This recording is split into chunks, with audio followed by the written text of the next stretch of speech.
She didn't scream for help. She screamed for him to walk away. Caleb Walker had spent 5 years on that mountain learning to ignore things that weren't his business. A bound woman bleeding against a dead pine tree that should have been the easiest thing he ever walked past. He didn't walk past. And the moment he saw what was carved into the bark above her head, his own name, he understood exactly what kind of trap he had just stepped into. If this story already has your heart, hit that subscribe button and drop your city in the comments. I want to see how far this mountain reaches. The rope was government issue. Caleb Walker knew that the instant he crouched beside the woman and turned the knot between his fingers. He had seen rope like this exactly twice in his life, both times around his own wrists, both times inside a marshal's office that smelled like whiskey and bad decisions. Triple loop cinch at the back. Tension pulled inward so that any struggle only drew it tighter. Not the work of a desperate man in a hurry. The work of someone trained to make sure a person stayed exactly where they were put. He looked at her wrists. The rope had been on long enough that the skin beneath had gone from raw to something worse. She was still breathing. Barely. "Ma'am." His voice came out rougher than he intended. 5 years of near silence did that to a man. "Ma'am, I need you to hear me." Her head moved. Not much, just enough to tell him her neck still worked. "Don't," she whispered. He thought she meant, "Don't touch her." He reached for the knot anyway. "Don't." Clearer this time, though it cost her. Her eyes cracked open gray. He noticed the color of a sky about 2 hours before a hard rain. Fixed on him with something that wasn't quite fear. "Don't untie me." Caleb stopped with his knife already drawn. In 5 years on that mountain, he had learned to read situations the way other men read newspapers. Fast, practical, with an eye for what the headline wasn't telling you. And what this situation was telling him, loud as a rifle shot, was that a woman who had been tied to a tree in 90-degree heat until she was half out of her mind with pain and blood loss was now using what little strength she had left to tell him not to cut her free. That meant she wasn't afraid of the rope. She was afraid of what happened after. He stayed crouched. Didn't put the knife away, but didn't move it either. "You want to tell me why?" he said. Her jaw worked. She was fighting to stay conscious. He could see it in the way her shoulders kept dipping and catching, the way her eyes threatened to roll before she hauled them back. She had a bad cut above her left ear, dried blood tracking down her neck and into the collar of what had once been a decent riding coat. The coat was territory issue. He recognized that too. "Because," she said slowly, like each word was something she had to dig out from somewhere deep, "if you cut me loose, they'll know someone found me." "Who's they?" Her eyes moved. Not to him, past him, up the slope behind him, toward the ridge where the tree line thinned out and the rock took over. He didn't turn around. He didn't need to. He had spent enough years being hunted to know exactly what it felt like to have eyes on his back. "How many?" he asked quietly. "2," she said. "Maybe 3. They were supposed to come back." A breath. It rattled. He didn't like the sound of it. "To make sure." "Make sure of what?" She looked at him then. Really looked at him for the first time, and something shifted in her face. Not recognition exactly. More like the moment a calculation completes and delivers a result you weren't expecting. "That I was dead," she said. The heat pressed down on both of them. Somewhere up the slope, a hawk turned a slow circle against the white sky and didn't call out. The dry grass bent in a wind that brought no relief, just more dust, just more of the scorched August smell of pine needles baking on rock. Caleb looked at the bark above her head. Someone had carved 3 letters into the tree. Fresh, the wood underneath still pale and wet. Done this morning or last night at the latest. CW. 2 letters. His initials. He felt the cold move through him despite the heat. Not surprise. Surprise had stopped being something he had much access to around year 2 on the mountain. What he felt was something closer to a tired, bone-deep recognition. They were still doing it. 5 years, and they were still building the frame, one piece at a time. "What's your name?" he said. She hesitated. Not the hesitation of someone afraid to answer, the hesitation of someone deciding how much the answer would cost her. "Evelyn," she said finally. "Evelyn Harper." The name didn't land on him immediately. Then it did. "You're the marshal's investigator," he said. She didn't confirm it. She didn't have to. He had been watching the territory from a careful distance for 5 years, watching the law change hands, watching Silas Crow's reach extend from the valley floor all the way up into the offices that were supposed to keep men like Crow in check. He had seen the name Evelyn Harper twice. Once on a territorial bulletin that described her as the only investigator in 3 counties who had never taken Crow's money. Once scratched into the wall of an abandoned trapper's cabin left by someone who had been through before him and wanted whoever came next to know Harper is clean. "If you find her, trust her." He hadn't written that, but he had read it 4 times. "They made their case then," he said. "Left you here with my initials above your head. Marshal comes up to check on you, finds you dead or close enough to it, sees the carving. Open and shut. That was the plan," Evelyn said. Her voice was getting steadier. She was using the conversation to anchor herself. He understood, pulling herself back from the edge through sheer will, because will was the only tool she had left. "Crow's been building toward this for 3 months. He needed something that would let him call in federal support to flush you out. A dead investigator tied to your initials does that." "Does that bother you?" Caleb said. "That they used you as the bait?" "It bothers me," she said, "that I walked right into it." He almost said something then. He didn't. He had learned that there was a particular kind of pain that came from being professionally outmaneuvered by someone you'd underestimated, and that pain needed space, not comfort. "You said they were coming back," he said. "Before dark." He looked at the sky. The sun was already past its peak, dropping toward the western ridgeline. 4 hours, maybe less. "All right," he said. He moved the knife. "I told you. I heard you." He didn't cut the rope. He cut the section of it that connected her to the tree, leaving her wrists still bound, but separating her from the pine. "If we leave the knots on until we're out of sight line from the ridge, anyone watching reads it as you still being where they left you. Buys us time." She stared at him. "You've thought about being followed before," she said. "Once or twice." He got an arm under her shoulders, and she didn't fight him, which told him how badly she was hurt. The woman who hadn't wanted to be cut loose, who had used her last energy reserves to warn him that woman didn't accept help without at least a token resistance, unless her body had simply stopped giving her the option. She was heavier than she looked. Solid through the shoulders, not delicate, not the soft weight of someone who'd been behind a desk. She had muscle under that coat, the kind that came from years of field work. And she was burning up. Fever already setting in from whatever that cut on her head had introduced to her bloodstream. He got her upright. She sucked in a breath through her teeth that she tried hard not to let become anything louder, and mostly succeeded. "Which direction?" she managed. "North. There's a cut in the rock face about a half-mile up that you can't see from the ridge. I've been using it." "You've been on this mountain the whole time," she said. Not a question. "Most of it." "Crow thinks you crossed into Colorado 2 years ago." "Crow thinks what I wanted him to think." She didn't respond to that immediately. They moved slowly, because slowly was the only option across the exposed face of the slope toward the tree line. He kept himself between her and the ridge. If there was a rifle up there, he'd rather it found him first. He had gotten very practiced at surviving things that should have killed him. He hadn't had that practice when it was someone else. "The file they sent me," she said, as they reached the first trees, and the shade dropped the temperature by what felt like 10 degrees. "Said you killed 3 men. A rancher named Duff and 2 of his hands on a property line dispute." "I know what the file says." "Did you?" The question came out flat.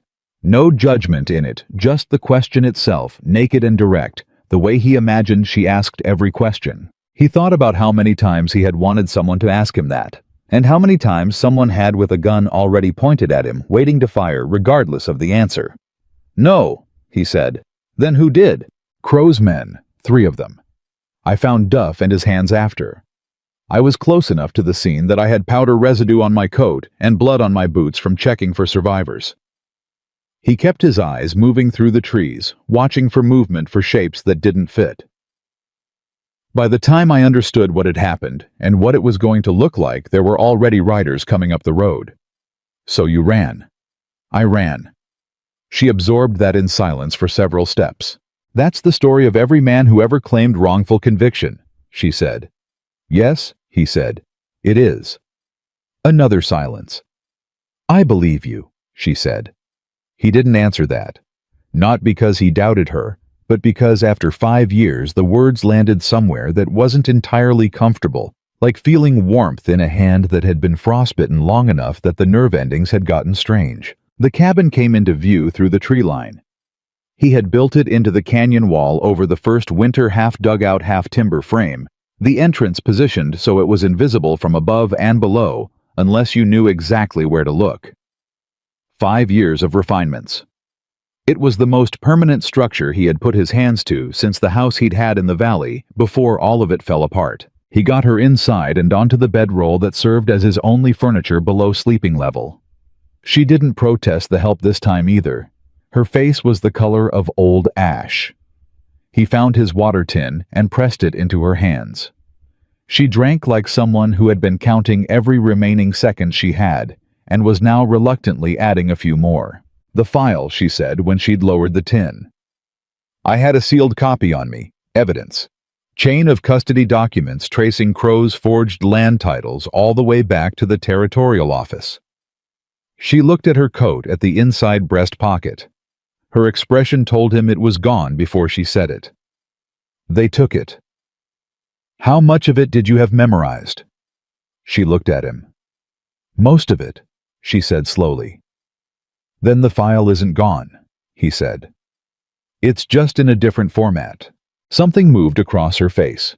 It might have been the closest thing to surprised she was capable of in her current condition. She studied him the same thorough, professionally detached appraisal she had probably used on every subject she'd ever investigated, except that this time the calculation at the end of it seemed to produce an answer that didn't fit the category she'd prepared for him. They told me, she said carefully, that you were dangerous. I am dangerous. They told me you were unpredictable, that you'd been out here alone so long you'd gone feral. She paused. They were trying to make me afraid of you. Were you... She considered this with a seriousness he respected. A little, she said. When I first saw you coming through the grass, I thought this is it. This is how Crow closes it. And now, she said, I'm trying to figure out why a man who has been successfully hiding from an entire territorial law enforcement apparatus for 5 years chose to walk out of cover and cut down the one woman who could have confirmed his location to the people hunting him. Caleb pulled a stool close and sat down across from her. Outside, the heat pressed on in silence. Somewhere far down the canyon, a crow called once and went quiet. Because, he said, whoever tied that knot has done it before. And the last person I saw tied that way was a 12-year-old boy. Crow's men wanted to scare into not testifying about something he saw on the river. The boy didn't testify. He let that sit for a moment. I didn't cut him down in time. Evelyn Harper was quiet. I've been carrying that one for 3 years, Caleb said. I wasn't going to carry another. She looked at him, really looked. The gray eyes taking inventory of something that wasn't threats or tactical assessments or professional calculus. Something more personal than any of that. Caleb Walker, she said quietly, almost like she was reintroducing herself to a name she'd been given incomplete information about. The territory has a $500 reward out for you. I know. Crow added another $200 last spring. I know that too. I could turn you in, she said. Not threatening, just factual the way she seemed to do most things. Even now, even with what I know. You could try, he said. The corner of her mouth moved. It wasn't quite a smile, but it was something. I'm not going to, she said. I know that too, he said. She leaned her head back against the canyon wall and closed her eyes.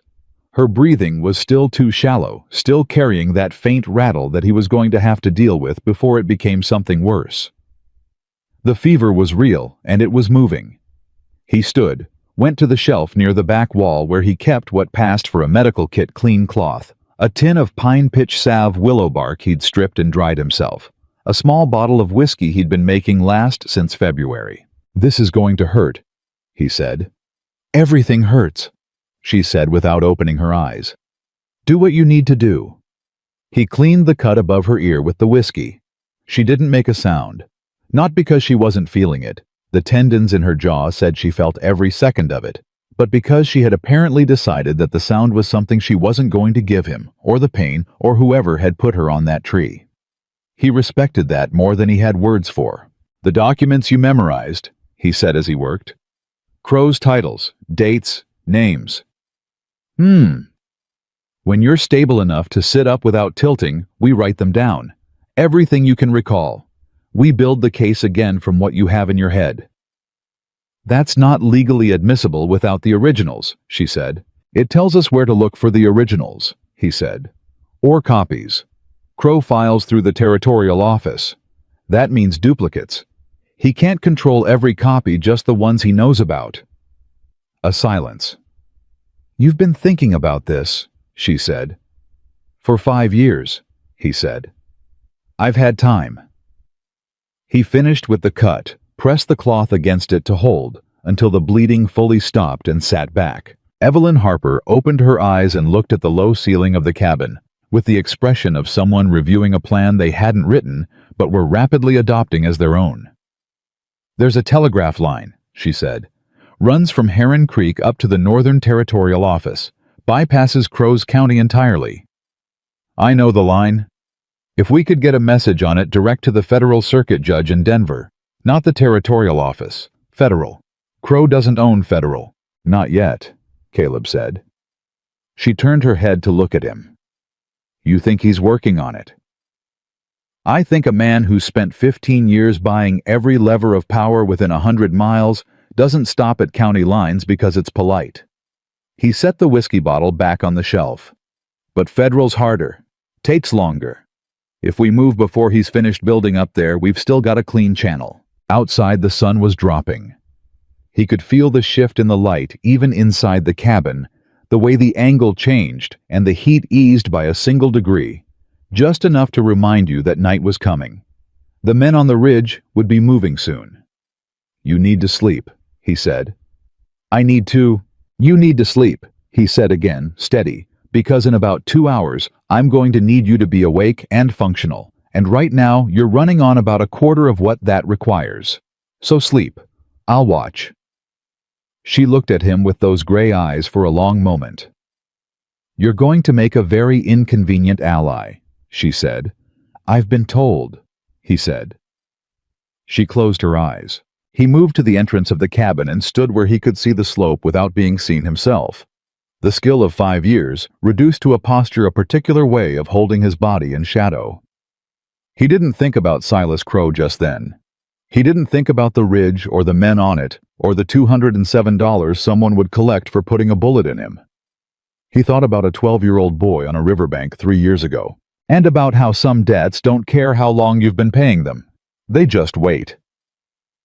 He heard them before he saw them. 2 sets of boots on dry rock. One heavier, one quicker. The kind of uneven rhythm that meant one man leading and one man trying to keep up without looking like he was trying. Caleb had been listening to the mountain long enough that he could read footsteps the way a preacher reads scripture. Confident on the approach, not cautious. Which meant they didn't know anyone was here. Which meant the woman inside was still in their calculations exactly where they'd left her. He pressed himself flat against the canyon wall and didn't breathe. They stopped about 30 yards out. "She should be right here." The first voice low annoyed the voice of a man who had been given a simple job and was now discovering it had gotten complicated. "Crow said the tree on the left side of the pass. The dead one." "That is the dead one." A pause. "She ain't on it." Caleb counted to 3 inside his head. "Maybe she got loose." "She didn't get loose. I tied those knots myself." Another pause, longer this time, and Caleb could feel the shift in it the moment confusion started curdling into something more dangerous. Men who couldn't explain a problem had a habit of deciding someone else had caused it. "Walker," the first voice said, and that was all he needed to hear. He was back inside the cabin in 4 steps, hand on Evelyn's shoulder, before she'd fully surfaced from sleep. She came up fast, no disorientation, no soft blinking, just eyes open and hand moving toward where her gun should have been before she remembered they'd taken it. "2 men," he said quietly. 30 yards. They know I'm in the area." She was on her feet before he finished the sentence. Pale, still jaw set against whatever the movement cost her. She didn't ask how he knew. She didn't waste time being impressed. She just said, "One exit. One they can see. There's a secondary crawl through the back, comes out 40 feet up the canyon wall. Tight." "How tight?" "Tight." She looked at the entrance, looked at him, made the calculation in about 2 seconds flat. "You go high," she said. "I'll draw them to the entrance. You can barely stand." "I'm standing right now, aren't I?" He wanted to argue. He looked at her face and understood that arguing was going to cost him more time than it saved. "You draw them to the entrance." He said, "You stay inside the door frame. You don't step out." "I know how to handle a doorway." "They took your gun." She reached past him and lifted the spare revolver off the wall peg where he'd hung it that morning without thinking about it. Check the cylinder smooth, practice the check of someone who had done it 10,000 times. Snapped it shut. "Not anymore," she said. He went out the back. The crawl space was exactly as unpleasant as described, 30 feet of solid rock compressing down to a gap that required him to turn sideways and pull himself through on one arm, while the stones scraped the skin off his knuckles, and the August heat inside the rock turned breathing into a negotiation. He came out onto the canyon ledge above the cabin entrance and moved to the edge without sound the way the mountain had taught him. Below, the 2 men had found the cabin. They were standing about 15 feet from the entrance, and they had their guns out, not aimed at anything specific, just out the posture of men who had decided that pulling iron first was the safest philosophy when a situation had gone sideways. "Hello." The second man, younger voice, more uncertain. He was the one trying to keep up. "Anyone in there?" Silence from inside. "We know someone cut her down." The first man again steadier, doing the talking for both of them. "We ain't here to cause trouble. Just want to talk." Caleb watched him say it and noted that the gun in his hand was pointed directly at the cabin entrance. He noted that. Then the cabin door opened. Evelyn stepped into the doorframe, not out exactly as he'd said, but visible, and the sight of her standing upright when she was supposed to be half dead against a pine tree hit both men like a physical force. The younger one actually stepped back. "You want to talk?" Evelyn said. Her voice carried a clarity that had no business coming from a woman running a fever with a head wound. "Then put the guns down and talk." The first man recovered faster than his partner. "Ma'am, I think you better step out here slow and—" "I think," Evelyn said, "you better tell Silas Crow that his plan has a problem." That landed. Neither man moved. Caleb watched the first one's shoulders do the thing shoulders did, when a brain was working very fast and not liking any of the answers it was coming up with. He watched the younger one's eyes go to the tree line, looking for backup, looking for an exit, looking for someone to tell him what to do.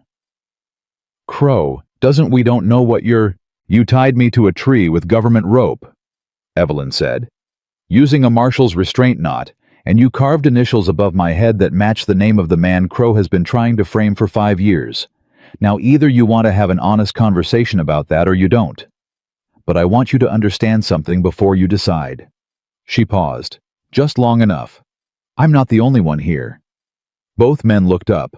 Caleb was already standing on the ledge above them with his rifle level, not aimed at either one specifically, aimed at the space between them, which was somehow worse. The younger one dropped his gun immediately. It hit the rock and he stepped back from it like it had burned him. The first man was slower. He was thinking about angles, about odds, about whether the shot from above was as certain as it looked. Caleb watched him think it and didn't move the rifle. "Son," Caleb said quietly, "I have been living on this mountain for 5 years. I have made that shot in worse light than this on moving targets." He let that breathe for a second. "You are not a moving target."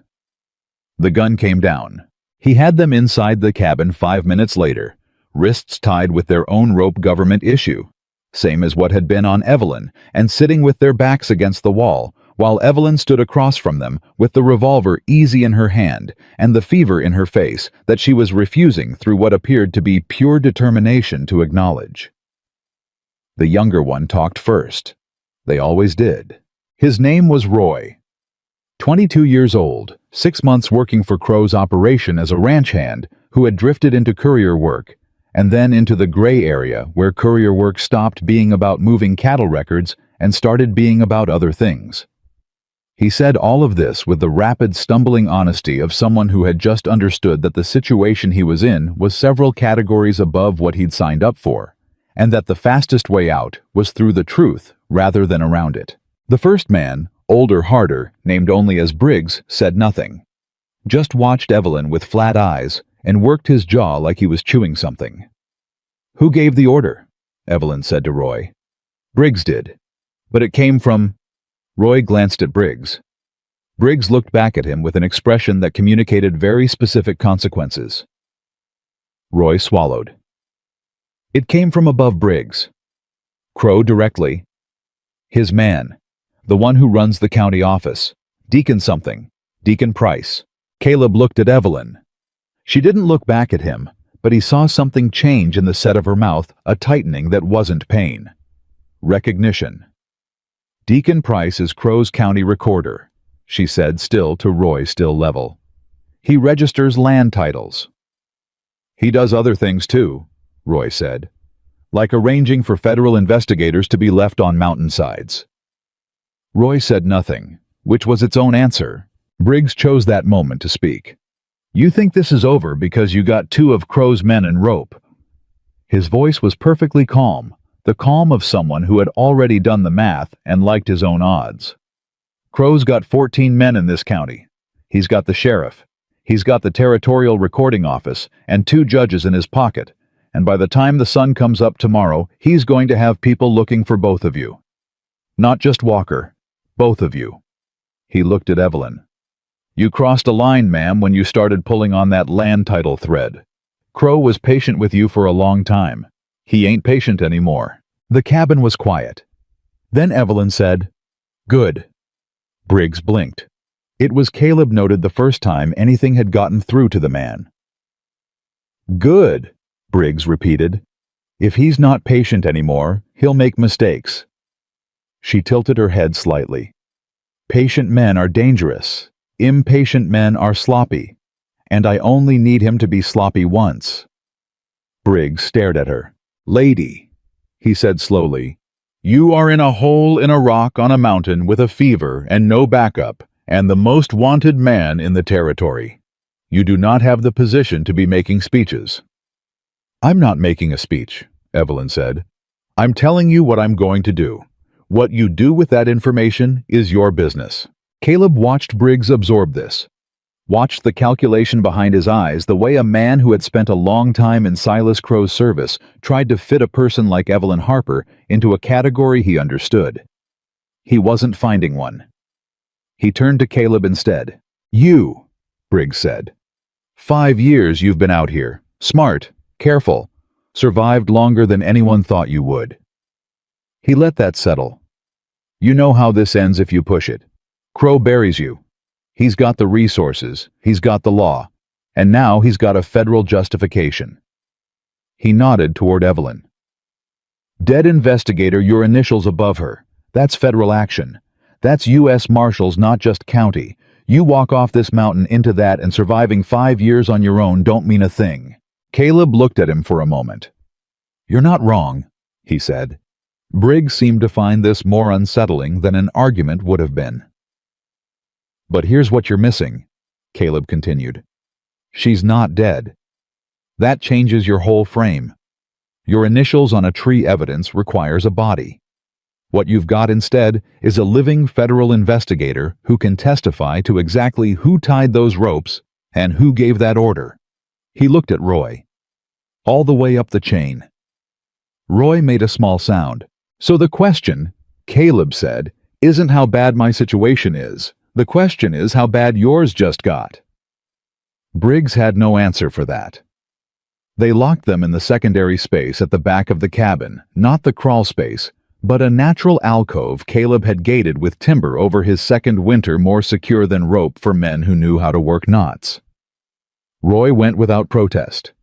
Briggs went without speaking. When they were alone, Evelyn sat down on the stool she'd been refusing to sit on for the past 20 minutes. She sat down hard, like the decision to stop standing had been made for her by something below the level of conscious choice. "Deacon Price," she said. "You know him. I know his name in the file. He registers every land title in the county." She pressed the heel of her hand against her temple, not the wound side, the other side, the gesture of someone managing a headache that had been building for hours. If Crow's titles are fraudulent, Price is the one who processed them.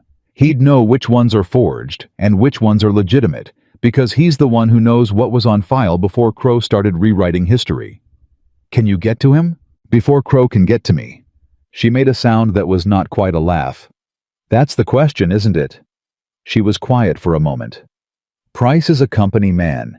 He does what he's told. But company men have one weakness. They want to survive the company. If he thinks Crow is going down, really going down, not just in trouble, but down, he'll flip. He'll give us everything to save himself." She looked up. "But he has to believe it's real, not just probable, certain. So we have to make him believe Crow is already finished before Crow knows he's in danger." "Yes." Caleb thought about that. About the telegraph line Evelyn had mentioned, the one running up to the northern office bypassing Crow's county. About the federal circuit judge in Denver. About what it would take to make a message on that line read like something that couldn't be ignored. "You mentioned a judge," he said. "Judge Alderman, Calvin Alderman. He's been on the federal circuit for 11 years. I've worked 3 cases that went through his court." She paused. "He doesn't like Crow." "Does he know Crow?" "He knows of him. And he's smart enough to know that a county recorder with Crow's level of control over land titles is either the best administrator in the territory or the most corrupt." She met his eyes. "He's been waiting for someone to give him enough to act on. And what you have in your head is enough to open an inquiry, maybe enough for a federal warrant on the titles." She straightened slightly. "Not enough for a conviction. But an inquiry puts federal eyes on Crow's operation, and federal eyes mean Price starts calculating his options." The light in the cabin had changed. Late afternoon moving toward evening, the last of it coming in thin and amber through the single high gap in the rock above the door. Outside, the mountain was doing what it always did, going on, indifferent, patient, turning its slow face toward night, with no opinion about the humans moving across its surface. Caleb stood up. "The telegraph station at Heron Creek," he said. "It's 8 miles north. Crow's men patrol the road, but there's a ridge route that stays off the main trail." "You've done it before." "Not with company." She looked at him steadily. "I can ride." "Ma'am, you can barely." "I can ride," she said again, and the way she said it told him that this particular argument was over. He could see it cost her to maintain that certainty, could see it in the careful way she was holding her spine, the slight discoloration at the corners of her eyes that meant the headache was worse than she was letting on. But the certainty itself didn't crack. It sat in her face like something load-bearing. He thought about telling her she was being reckless. He thought about telling her the sensible thing was to rest another 12 hours and move at first light with the fever down and her body less likely to fail her at a critical moment. He said none of it, because he understood in a way that only came from 5 years of knowing what it meant to have a cause that couldn't wait for your body to catch up, that she already knew all of that. She had waited, and she had made her call. "We move after dark," he said. 2 hours. I have a second horse staked at the north end of the canyon." Something in her face, not relief, not exactly, but the quiet release of a tension she'd been holding since the moment he cut her off that tree. "One more thing," she said. He waited. "Those 2 men in the back." She nodded toward the alcove. Roy is scared enough to testify. But if Crow figures out they failed before we reach that telegraph line, he'll send someone to clean up. And cleaning up means, I know what it means. She looked at him. We can't leave them here, she said. He had already been thinking it. He hadn't wanted to say it because saying it made it a problem he had to solve in the next 2 hours, instead of a problem he could leave for the mountain to sort out. But she was right, and he had known she was right since the moment Briggs sat down and started calculating. Roy comes with us, he said.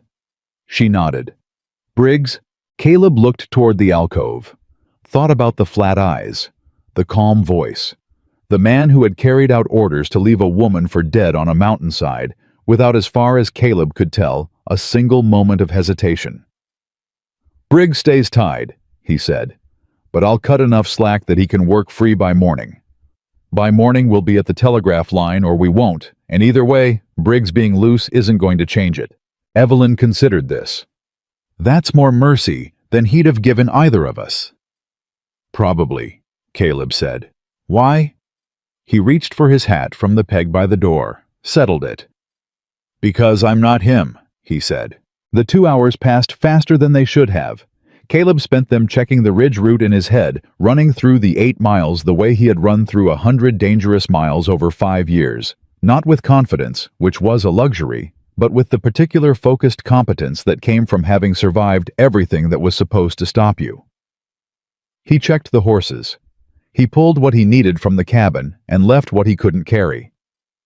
He made sure Roy understood in plain terms what cooperation looked like and what the alternative was, and Roy understood very quickly, because Roy was not a complicated man who had gotten into a complicated situation, which was a different and much more manageable problem than a complicated man in the same situation. Evelyn spent the 2 hours at the small writing surface he used for his own records, a plank of pine set into the wall, and she wrote. She wrote steadily with the focused efficiency of someone transcribing from a perfect internal record, the fever be damned. Title numbers, dates, names of buyers who didn't exist, land parcels registered twice under different names.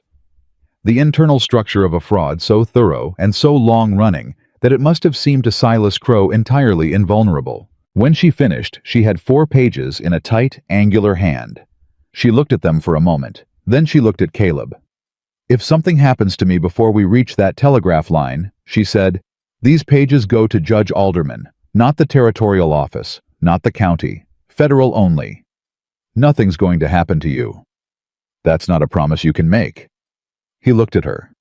No, he said. It isn't. She folded the pages and tucked them inside her coat in the pocket where the original file had been. The gesture had a finality to it, not defeat, not fear. Just the clear-eyed practicality of a woman who had looked at the odds and decided to move anyway. Then let's go, she said. Outside, the mountain had gone dark. The sky above the canyon was thick with stars. The kind of stars that only showed themselves this far from any town, this far from any light that human hands had made. Caleb had spent 5 years under those stars, and had never stopped finding something in them that was almost not comfort exactly. Honesty. The stars didn't care about Silas Crow. They didn't care about fraudulent land titles or corrupt county officials or $500 rewards. They just burned steady and cold and indifferent, the same as they had burned before any of this, and the same as they would burn long after. He helped Evelyn onto the horse without being asked, and she accepted it without comment, which was its own kind of progress. Roy came up behind quiet and cooperative, in the thorough way of a man who had just made a decision about which side of something he wanted to be on. Caleb swung up onto his own horse. He looked back at this cabin, the place that had been his world for 5 years. The walls he had built one, timber at a time, against winters that tried to kill him, and solitude that tried to be worse than the winters. He hadn't known when he built it that he was building it to leave. But then he hadn't known a lot of things. He turned north. 8 miles. A telegraph line. And a judge in Denver who didn't like Silas Crow. He nudged the horse forward and didn't look back again. They had been moving for 40 minutes along the ridge route, the horses quiet. The dark settled around them with the specific density of an August mountain night when Roy said from 3 feet behind Caleb's left shoulder, "There's something you should know." Caleb didn't stop. "Say it." "Crow doesn't just know you're on this mountain," Roy said. His voice had the stripped quality of a man who had decided to burn down every bridge he had left and was watching them go with something between relief and terror. "He's known the whole time. The whole 5 years." The horses moved. The stars burned. Caleb felt something cold walk through him that had nothing to do with the night air. "What do you mean he's known?" Evelyn said. Her voice was controlled. Very controlled. "He's let you stay," Roy said to Caleb. "On purpose. As long as you were up here, you were contained, isolated. Nobody was going to believe a word you said about anything as long as you were a wanted man on a mountain. And if he ever needed to make a move, make you useful, he knew exactly where to find you." The cold thing in Caleb's chest settled deeper. "He was going to use me," he said. "He was going to use the story of you," Roy said. "Frame you for something big enough to justify federal action. Something with a witness. A federal witness." He paused. "I didn't know it was going to be her. I swear to God I didn't know who she was when Briggs told me we were making sure someone stayed on a tree." Silence. Then Evelyn said very quietly, "He wasn't keeping Caleb in reserve as an escape valve." "No, ma'am." "He was keeping him as a weapon." "Yes, ma'am." The horses picked their way along the dark ridge, and Caleb Walker rode at the front of the line, with this new knowledge sitting in him like a stone dropped into still water, the rings of it moving out through everything he thought he had understood about his 5 years on the mountain. His survival hadn't been skill. Or it had been skill, and it had been something else too. Something he hadn't accounted for. He hadn't been hiding from Silas Crow. Silas Crow had been keeping him. He thought about that boy on the riverbank again, 3 years ago, the knot he hadn't cut in time. He thought about how differently that memory felt now. And he kept riding north. The telegraph station at Heron Creek was dark when they reached it. Not the dark of a place closed for the night. The dark of a place that had been closed deliberately. The door was shut wrong. Caleb noticed it immediately. The way a man notices a thing that doesn't fit the pattern his eyes have been trained to expect. The latch was engaged from the outside, but the wood around the frame had been disturbed. Someone had been here recently and left in a hurry and made sure the door looked untouched from a distance. It didn't look untouched up close. He held up a fist without turning around. The horses stopped. Roy pulled his mount in tight without being told, which meant Roy was learning and learning fast, which was the only thing about Roy that was currently useful. Evelyn came up alongside Caleb. She looked at the door. She looked at him. "How long?" she said quietly. "Hour? Maybe 2. He studied the ground around the station entrance without dismounting. 2 men on foot. They came from the South Road, and they left the same way. Crow's people. Someone who knew to come here. He turned that over. Which means someone knew we'd try for this line. Evelyn was quiet for a moment.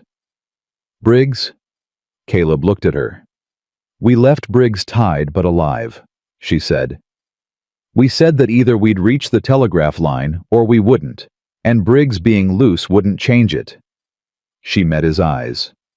"We were wrong." The cold thing that had settled in Caleb's chest during Roy's revelation on the ridge shifted, rearranged itself into something sharper. He had given Briggs enough slack to work free by morning. He had calculated morning as sufficient lead time. He had calculated wrong, because Briggs was not a man who needed a full night to work a knot.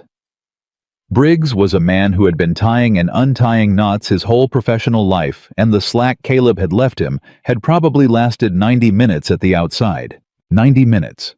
Enough to reach a relay point. Enough to get a message moving south to wherever Crow kept his night operations. "How far to the next line?" Evelyn said. "Ridge cross, 14 miles east." He looked at the sky. 2 hours until dawn, maybe less. We'd be riding in daylight. Is there another option? He thought about it. Actually thought about it the way he thought about problems on the mountain. Not with hope, which was a feeling, but with inventory, which was a practice. What he had, what he needed, what the gap between them required. The station operator, he said. What about him? His name is Garrett, Elias Garrett. He's been running the station for 6 years. Lives a quarter-mile north in a farmhouse. He paused. Crow's men shut down the station, but shutting down a telegraph station and making sure the operator can't operate it are two different problems. Evelyn straightened in the saddle. They wouldn't kill the operator. Too visible. Too many questions. No. They'd warn him. Tell him to stay home. Tell him the line's down for maintenance. But the line isn't down.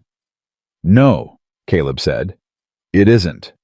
She looked at the station, looked north in the direction of the farmhouse, made the calculation the same way she made every calculation, fast, thorough, and without sentiment.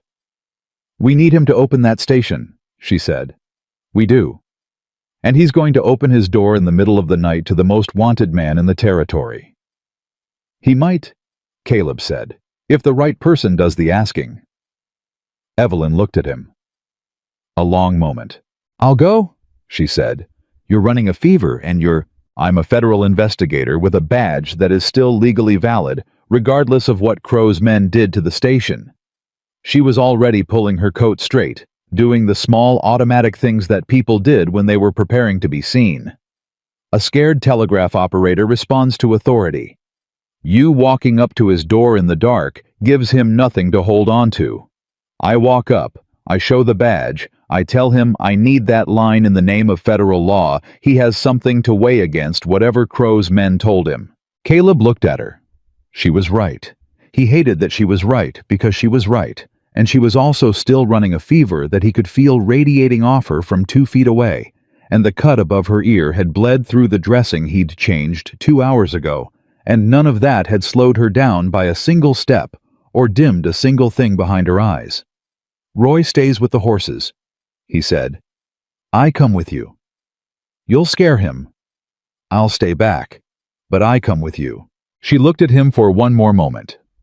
Then she dismounted carefully with the controlled precision of someone managing pain they have decided is irrelevant and started north. Elias Garrett answered the door in his boots and his shirt with a lantern and the expression of a man who had not been sleeping, but had very much wanted to appear as though he had. He was in his 50s, solid through the shoulders, with the careful eyes of someone who had spent years reading messages that weren't meant for him and had learned to be cautious with what he knew. He saw Evelyn first. The badge, the condition of her, the bandaged head, the fever brightness in her face, the ride-worn coat. Then he saw Caleb behind her at the edge of the lantern light, and his hand tightened on the door. Easy, Mr. Garrett, Evelyn said. Her voice was level professional, the voice of someone who had shown a badge at 100 reluctant doors and knew exactly how to make the showing mean something. I'm Investigator Evelyn Harper, Federal Marshal's Office. I need your station, tonight. Ma'am, the line is functional, she said. The men who told you otherwise were not acting on federal authority. They were acting on Silas Crow's authority, which is a different thing entirely, and I need you to understand the difference between those two things right now. Garrett looked at her, looked at Caleb, looked at her badge again. Crow's going to know, he said. Yes, Evelyn said. He is. And when he does, he's going to be too occupied with a federal inquiry into his land title operation to have very much attention left over for telegraph operators who assisted a legitimate federal investigation. She held his eyes. Mr. Garrett, I need that station. The lantern threw their shadows long and shifting across the ground. Somewhere in the farmhouse behind Garrett, something moved, a child, maybe, or a woman turning over in sleep, and Garrett's face did the thing faces did when a person remembered in the middle of a hard decision exactly what they were making the decision to protect. He opened the door wider. Come in, he said. 20 minutes later, Evelyn sat at the telegraph key with Garrett beside her and sent the longest message Caleb had ever watched anyone compose from memory. She didn't hesitate, didn't pause to consult the pages from her coat, Those were for backup for evidence for the record. What she sent from inside her own head, the complete and detailed account of Silas Crow's fraudulent land title operation, laid out in the precise numbered language of a federal investigator who had been building this case for 8 months and knew every thread of it by heart. She sent it to Judge Calvin Alderman in Denver. She sent a duplicate to the Federal Marshal's Supervising Office in the territorial capital, bypassing the county office entirely.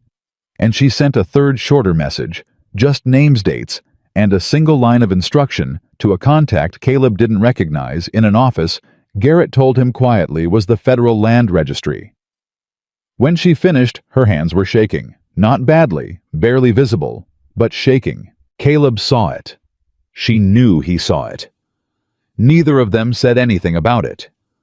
Garrett looked at the sent log with the expression of a man watching a fire he'd agreed to light and was now realizing was larger than he'd expected. "What happens now?" he said. "Now." Evelyn said, "We wait to see if anyone on the other end is awake." They didn't have to wait long. The first response came in 11 minutes. Denver. Judge Alderman's night operator, a telegraph station, ran round the clock for federal business, confirming receipt and requesting authentication of investigator credentials. Evelyn authenticated. The second response took 4 minutes more. Territorial Marshal's Office, the supervising level. Confirmation of receipt. A single added line that made Evelyn close her eyes for 3 seconds before she opened them again. Inquiry authorized. Federal warrant pending credential review. Hold position. Hold position. Garrett read aloud, uncertain. "It means they believe us," Evelyn said. "It means they're moving." "It also means we're supposed to stay here," Caleb said. She looked at him. "Yes," she said, "it does." Outside, the sky was doing the thing it did just before dawn, not lightening yet, but changing quality.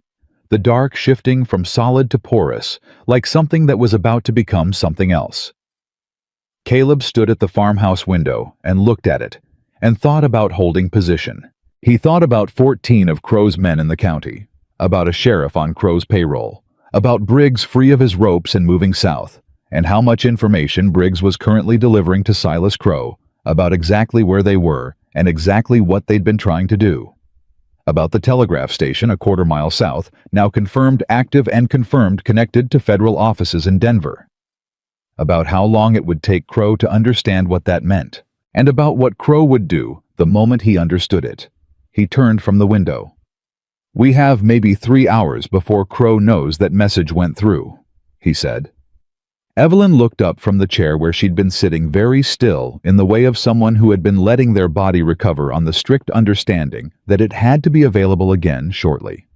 3 hours for what?" she said. "For him to decide whether to run or to fight."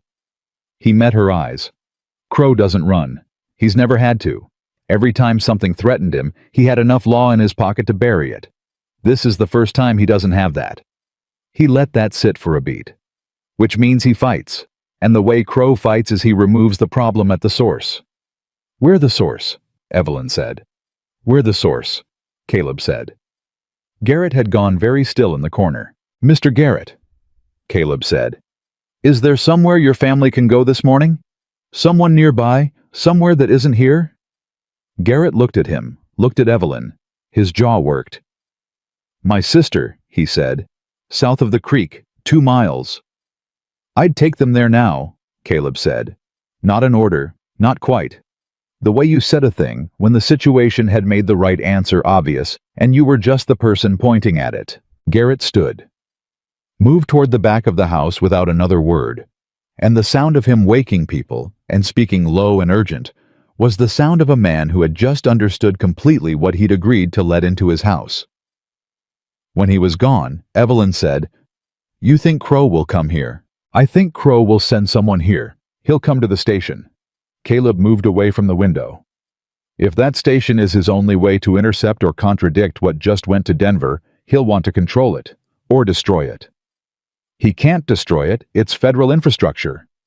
He can destroy the operator's credibility, say the messages were sent under duress, that the authentication was coerced." He looked at her. "Do you see the problem?" She saw it. He watched her see it. The quick, careful intelligence behind those gray eyes processing the new shape of the situation, finding the weak point in what they'd just accomplished. "Garrett," she said. "Garrett is the only person besides us who can confirm those messages were sent voluntarily." He held her gaze. "If Crow gets to Garrett before the federal response arrives, then it becomes our word against Crow's," she said. "And our word is a wanted man and a compromised investigator who was found on a mountainside." "Yes." She stood up from the chair. The movement was not smooth. It had the quality of a person operating past what their body was currently offering, running on something that was not energy anymore, but was close enough to serve. She straightened, put her hand on the revolver.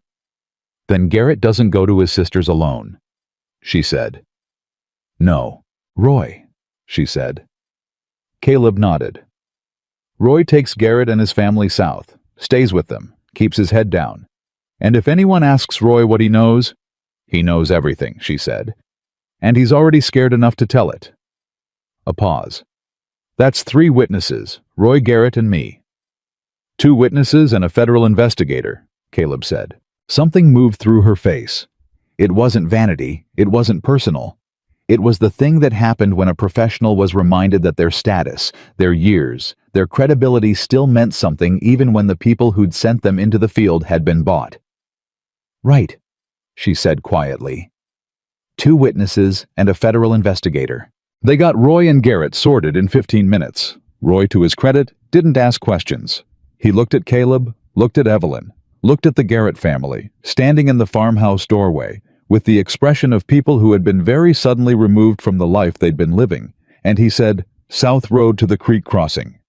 And when Caleb said yes, Roy said, "I know it." And that was the entirety of his objection. Garrett paused at the door. He was carrying a bag and his lantern, and the look of a man who was trying to find something adequate to say for a situation that was past the point where anything adequate existed. "Those messages," he said, "they went through clean. Good signal. No interference." "I know," Evelyn said. "I just—" He stopped. "I want you to know that I know what I sent, what was in it, and I know it's true. I've been watching Crow operate in this county for 6 years, and I know what I know." He met her eyes. "You've got a witness in me that goes beyond just operating the key." Evelyn looked at him for a moment. "Thank you, Mr. Garrett," she said. And she meant it completely without the professional wrapper. Just the words direct and real. He nodded, followed his family into the dark. They were alone. Caleb looked at Evelyn. "The station," she said. "The station," he agreed. They went back. Inside the telegraph equipment sat silent, the line open but quiet, waiting. Evelyn sat back down at the key. Not to send, to listen. To be present when something came back from Denver, or from the territorial office, or from wherever the gears they'd set in motion were now turning. Caleb stood by the door. The sky outside was definitively changing now. The dark going gray at its edges, the birds starting their pre-dawn conversations in the trees along the creek. The world getting ready to be visible again, whether the people in it were ready for what visibility would show. "Tell me about Price," he said. Evelyn looked up. "Deacon Price. You said he was a company man, that he'd flip if he believed Crow was finished." He leaned against the doorframe. "What makes you certain he hasn't already covered himself destroyed records? He's had years. He hasn't destroyed them because destroying them costs him his leverage," she said. "The records are Price's insurance policy. As long as he has them, he has something to trade.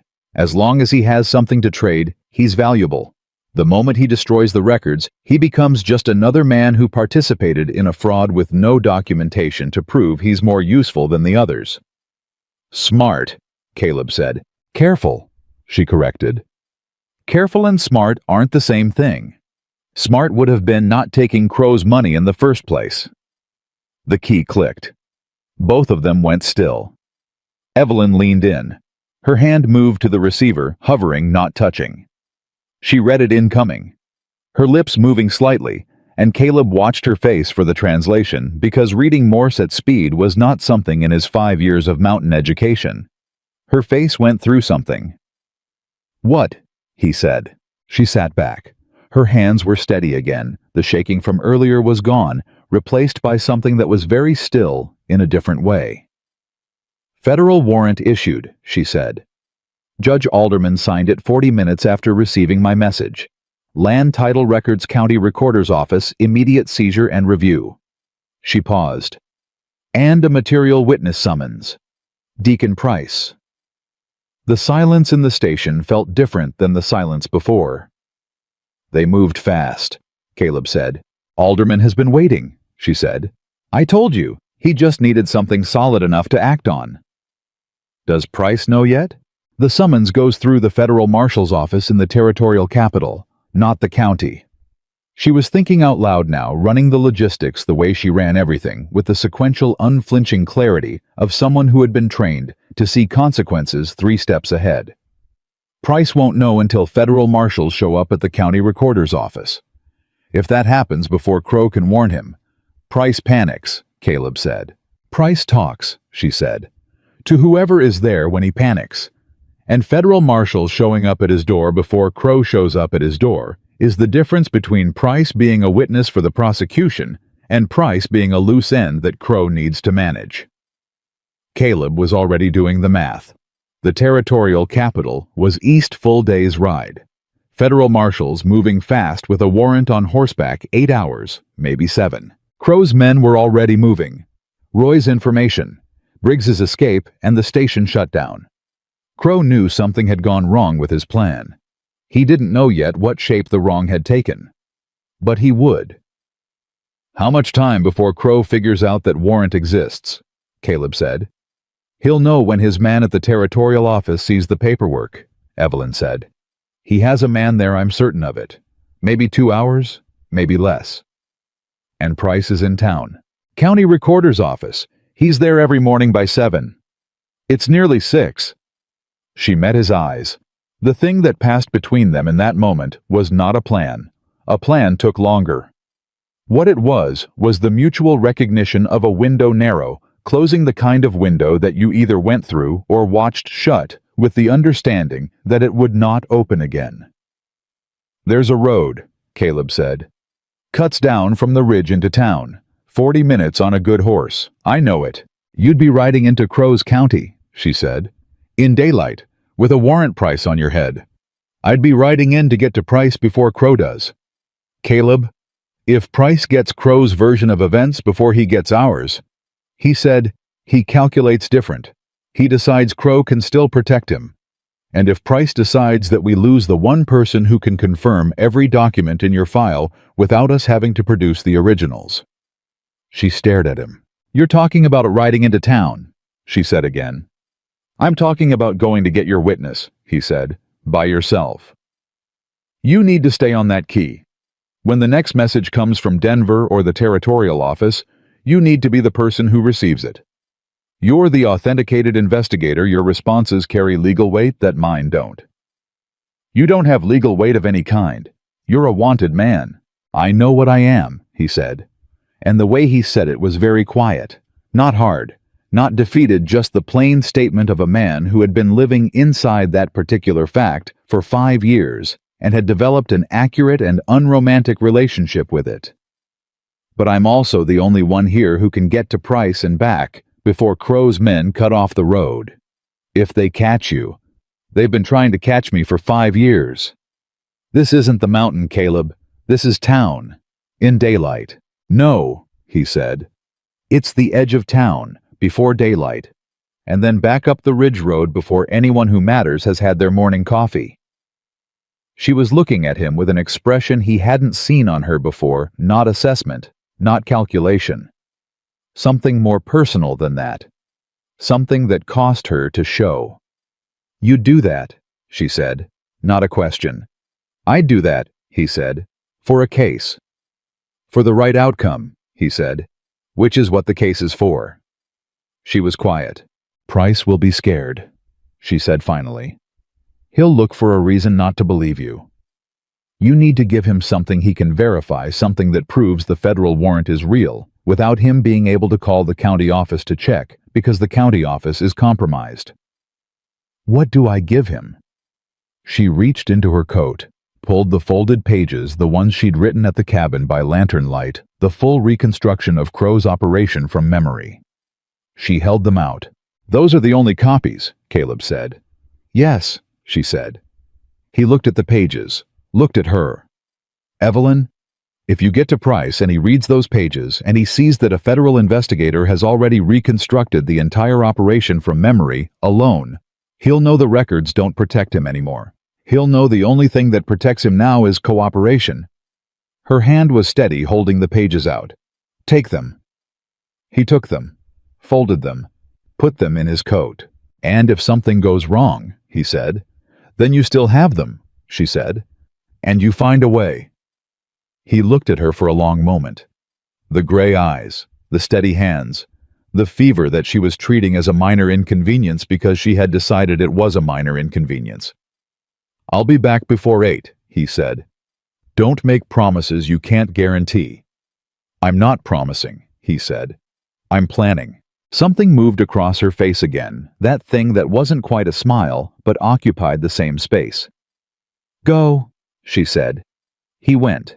The road to town cut down through rock and dry timber at a pitch that would have been impassable in winter and was merely aggressive in August. Caleb rode it in the gray pre-dawn at the speed of a man who knew exactly how much he could ask of a horse on a grade, and exactly where the margins were, because he had ridden this ridge in the dark twice before in different years, for different reasons. And the mountain had a long memory, and so did he. He was a mile from the edge of town when he heard the riders. Not ahead of him, behind him. 3 horses, moving fast, knowing the road. He didn't stop. He pushed the horse harder, came down off the ridge onto the flat approach road, and turned left through the back arrangement of buildings that served as the untidy rear face of a town that presented a cleaner front to the main street. He knew which building was the county recorder's office because he had looked at the town's layout from the ridge enough times to have memorized it. He knew which window faced the alley. He swung down from the horse at the alley entrance and tied the reins fast to a post and moved to the window. The window was lit. Price was already there. Caleb rapped on the glass 3 times quick, the kind of knock that said, "This is not a casual visit." Movement inside. A shadow. A face appeared at the glass, pale and startled, a man in his 40s with the look of someone who had not slept and was engaged in an urgent relationship with a pile of documents on his desk, documents he was burning. Caleb saw the small iron stove in the corner. The papers going into it. The smoke. He hit the window harder. "Price," he said through the glass. "Federal warrant. Your name is on it. Stop burning and open this window, or the next knock is a federal marshal's fist and you lose your chance to cooperate." The face at the window went through 5 different expressions in about 2 seconds. Then the window opened. "Who are you?" Price said, though his eyes said he already knew. "The man Silas Crow framed," Caleb said. "And the man who spent the night helping a federal investigator send the full account of Crow's land fraud to Judge Alderman in Denver." He reached into his coat and pulled out Evelyn's pages. "She reconstructed your records from memory, every title, every date, every forged buyer." He held them up so Price could see them. "The warrant doesn't need your originals anymore, but it does need you." Price stared at the pages. His hands, Caleb noticed, had stopped moving toward the stove. "Those riders behind me?" Caleb said, quieter, now steady. "Are Crow's men. They are 3 minutes behind me. When they get here, they will tell you that Crow can protect you and that the federal action is containable and that you should sit tight and trust him." He let that breathe for exactly 1 second. "And Silas Crow has been telling people things like that for 15 years, and the people who believed him are not, generally speaking, doing well." Price's jaw was working. He looked at the stove, looked at the pages in Caleb's hand. "If I cooperate," he said, "if I give them the originals, what I haven't burned, federal protection, material witness, your testimony is worth more to them than your prosecution." Caleb held his gaze. But only if you move now. Right now. Before those riders reach this building. The sound of hooves on the main street a block over. Coming fast, slowing looking. Price made his decision. He reached under the desk and pulled out a locked box, the flat fireproof kind that government offices kept for documents that needed to survive exactly the kind of emergency Price had been trying to create just 60 seconds ago. "There's a back door," he said. "I know there is," Caleb said. "Let's go." Price moved faster than Caleb expected. The man was soft through the middle and had the careful, unhurried movements of someone who had spent 15 years behind a desk making sure nothing he did could ever be traced directly back to him. But the sound of hooves on the main street had done something to all of that, had stripped the careful right off him, and left something younger and more afraid underneath. And fear, Caleb had long since learned, was the most reliable engine there was. They came out the back door into the alley. Price had the lockbox under one arm and his coat half on and his hat not on at all, and he was breathing through his mouth in the short, effortful way of a man whose body was receiving information about the situation that his mind was still trying to argue with. Caleb had the horse untied before Price cleared the door. "Can you ride?" he said. "I have a horse. In the stable. No time." He looked at the alley entrance main street end, the hooves louder now, one block over and searching. "Get up." Price looked at the horse, looked at Caleb, looked at the alley. He got up. They moved north through the back side of town at a pace that was faster than discreet and slower than desperate, which was the precise speed of people trying not to be the most interesting thing happening in a street that was just beginning to consider waking up. The early light was doing what early light did, turning everything the same color of gray, flattening shapes, making it hard to tell a man on a horse from a shadow until you were close enough for it to matter. They were 2 blocks from the edge of town when the shouting started behind them. Not a question. Not an inquiry. The shouting of men who had found an empty office and a warm stove and understood very quickly what those 2 things together meant. "Ride," Caleb said. Price was already leaning forward, the lockbox clutched against his chest, with both arms riding the way a man rode who had learned as a child and not practiced, since technically correct no elegance, pure intention. The ridge road came up fast, behind them hooves, 2 sets, maybe 3. The road pitched upward, and Caleb felt the horse strain into it and gave it everything he was asking for, which was everything he had, and the horse gave it back. Price's grip on the lockbox was going to leave bruises. Neither of them spoke.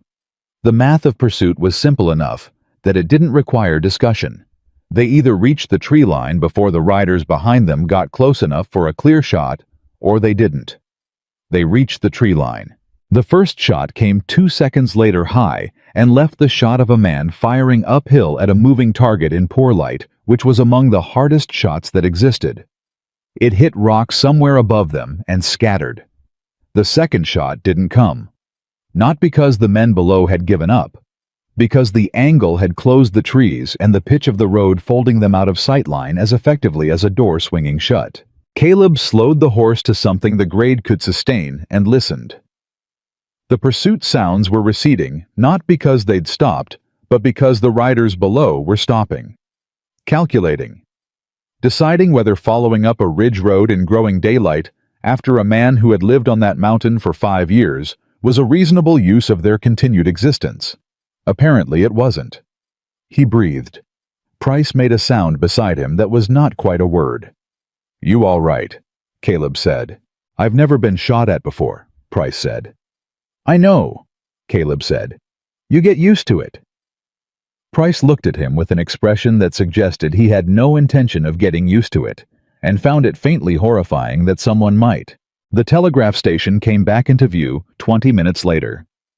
Evelyn was at the door before they reached it. She had heard them coming, or heard the shots, or both, and she was standing with the revolver in her hand, and her eyes doing the quick inventory that Caleb had come to recognize as her default greeting for any situation that might require an immediate response. She saw Price, saw the lockbox. She put the revolver down. "Mr. Price," she said. Price got off the horse with considerably less grace than he'd gotten on. He straightened his coat. looked at Evelyn Harper with the expression of a man encountering someone he had known about professionally for a long time, and was now meeting in circumstances that were significantly more extreme than he had imagined. "Investigator Harper," he said. "You were burning documents when Mr. Walker found you," she said. Not an accusation. A statement clinical the way she stated everything. Price's jaw tightened. "I burned 2 boxes. Personal correspondence." Personal correspondence with Silas Crow. A pause. "Yes," he said. "How much of the title documentation survived?" He lifted the lockbox. "All of it," he said quietly. "I couldn't." He stopped, looked at the box in his arms, looked at something that wasn't in the room. 15 years. I've been keeping these for 15 years, telling myself they were insurance, telling myself that as long as I had them, I had options. His voice had gone flat in the way that voices went flat when a person was deciding to stop performing and just say the thing. And then this morning, Crow's man came to the office before sunup and told me to burn everything and come to the Crow Ranch and wait for instructions, and He stopped again. "And you didn't go," Evelyn said. "I started burning the correspondence," Price said. "But I couldn't burn the titles. I couldn't." He shook his head. "Those titles represent real land, real families. People who settled on ground they thought was theirs, who built on it, and worked it, and don't know yet that Crow has paper saying he owns what they're standing on. I know every one of those parcels. I know the families." He set the lockbox on the table beside the telegraph equipment. "I processed the fraud. I know I did. But I couldn't burn the evidence that might give those families their land back." The station was quiet. Evelyn looked at him for a long moment. "That decision," she said, "is the most important one you've made in 15 years. Price nodded slowly.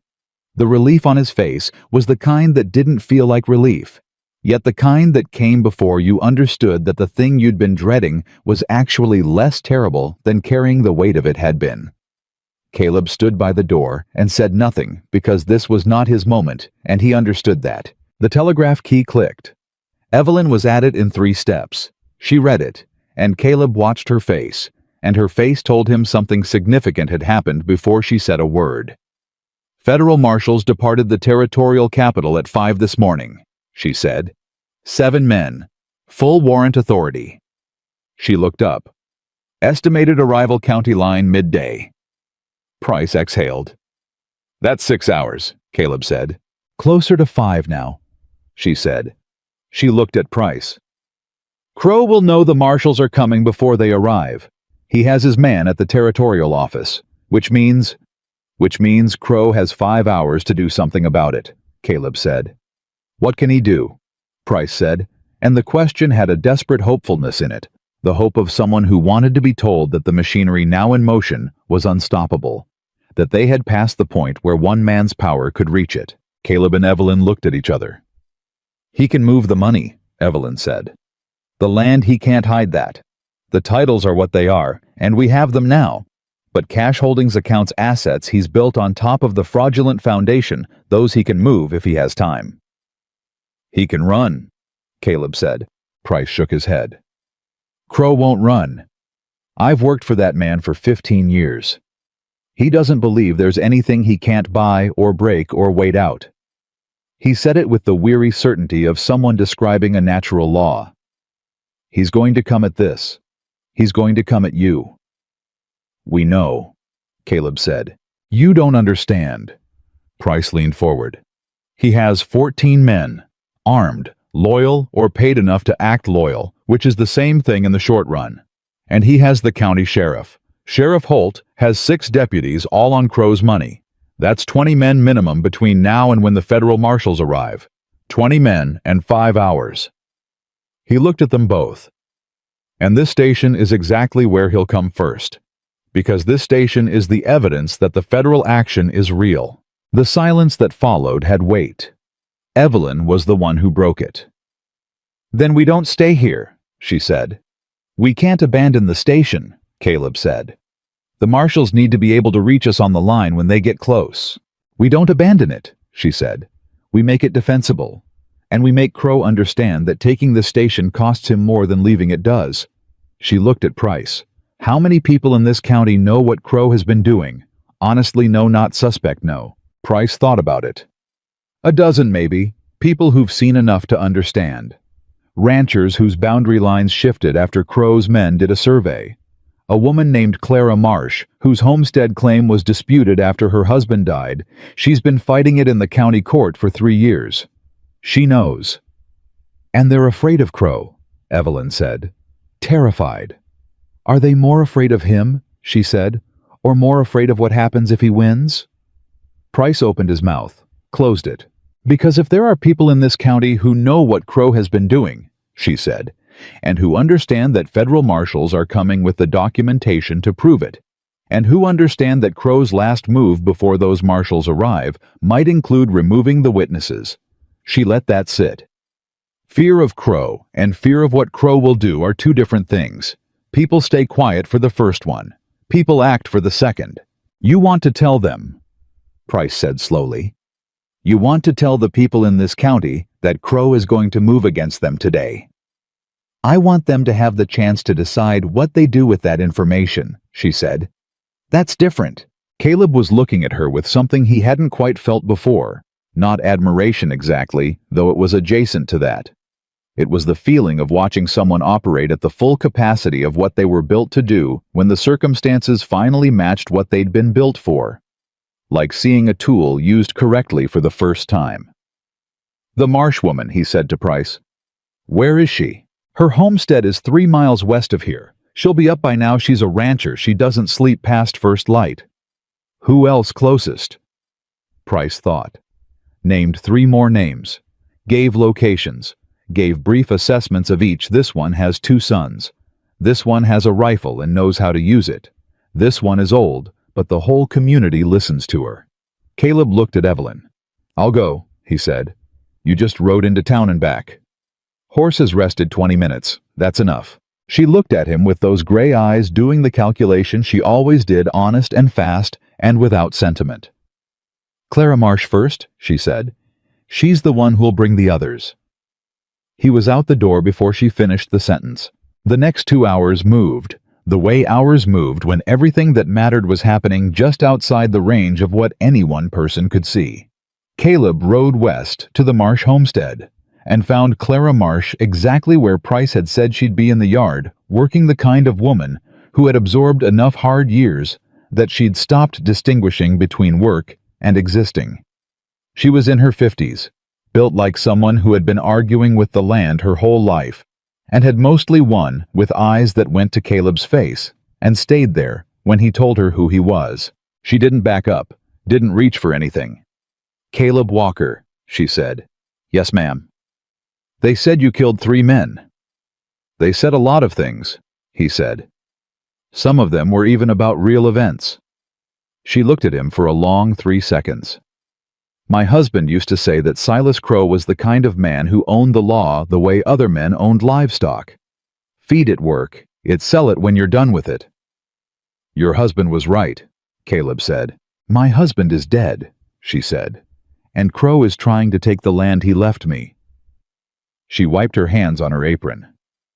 What do you need? He told her. She was saddled and riding before he finished. Clara Marsh knew the county, the way people knew things they'd staked their survival on completely specifically and without any romanticism about it. She knew which roads Crow's men used. She knew which homesteaders had lost sleep over boundary disputes. She knew who had seen what and when, and who had been too scared to say so out loud. And she knew it turned out how to appear at a person's door at 7 in the morning and say exactly the thing that moved them from paralyzed to purposeful. By 9 o'clock, there were 11 people at the telegraph station, ranchers. A woman who had been the county's first female land claimant. 2 brothers who had been waiting 3 years for a boundary survey that Crow's men kept delaying. A retired mine foreman whose claim had been absorbed into Crow's holdings after a paperwork error that wasn't an error. Garrett, the telegraph operator, had come back, leaving his family at his sister's because he had decided that his testimony and his professional capacity were more useful at the station than his body was at a farmhouse 2 miles south. They stood in and around the small station building, and Evelyn stood among them and laid it out. Not a speech. She wasn't a speech-making person. Caleb had established that by now. She laid out facts. What the documents showed. What the federal warrant covered. What the marshals were carrying, and when they would arrive. And she told them directly that Silas Crow knew all of this and had approximately 3 hours left in which to act, and that acting almost certainly meant coming here. The room was quiet when she finished. Then the mine foreman said, "What do you need from us?"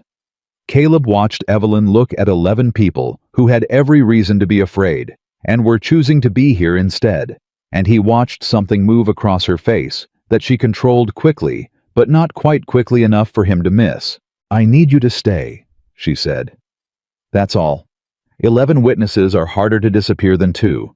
And if Crow sees this many people here, he has to calculate whether moving against this station is worth creating 11 more complaints to add to a federal file that already has enough to bury him." "And if he decides it is worth it," Clara Marsh said. "Then we're all here together," Evelyn said. "And I am a federal officer of the law, and this station is federal property, and anyone who fires on it is firing on the federal government of the United States of America." She paused. "I want Crow to understand that very clearly before he makes that decision."